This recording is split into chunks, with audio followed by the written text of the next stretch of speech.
bibili ako ng timer. Gagawa naman tayo ng bomba, may nagpapagawa. Yun.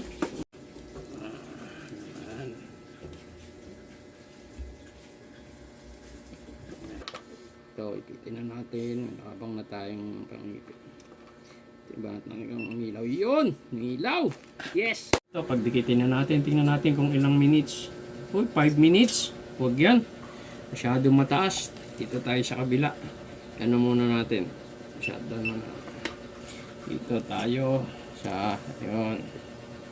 Ito, kailangan natin yung 1 minute lang eh. Yun, 1 minute! Ito yung sa piso nito. Pag gaganon lang to, madadagdagan ulit ng 1 minute yan pag nagulog ka. Opo, 1 minute, nadadagdagan ulit. Op, yun. Okay, gawa na tayo ng ngayon. Yung bomba, yung PVC na dynamite. Lagyan muna natin pala ng switch para bago tayo gumawa ng dynamite. Yun. Op, testing na natin yung switch. Yan. Yung ilaw, pindot. Ay, wala. Ito pa pala isa, kaya pala wala. Yun. Natin, ha. Op. Yun. Okay. Mana na. Ito naman kabila, lagyan natin ng switch. Itong black and white.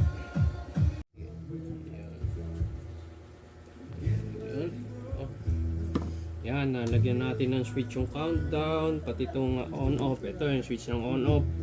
Yun. Countdown naman. Ito. Buo natin 1 minute.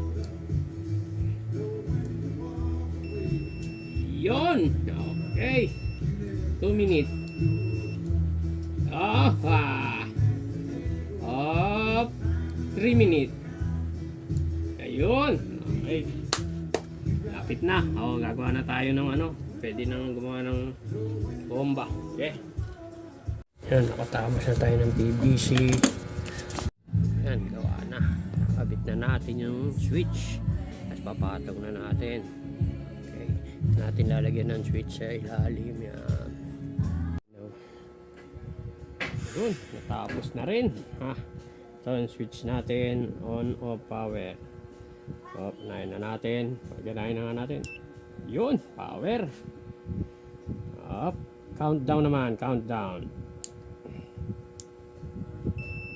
9. Yun. Yun, adjust natin ng plus 2 minutes. Yun, okay. Pwede na.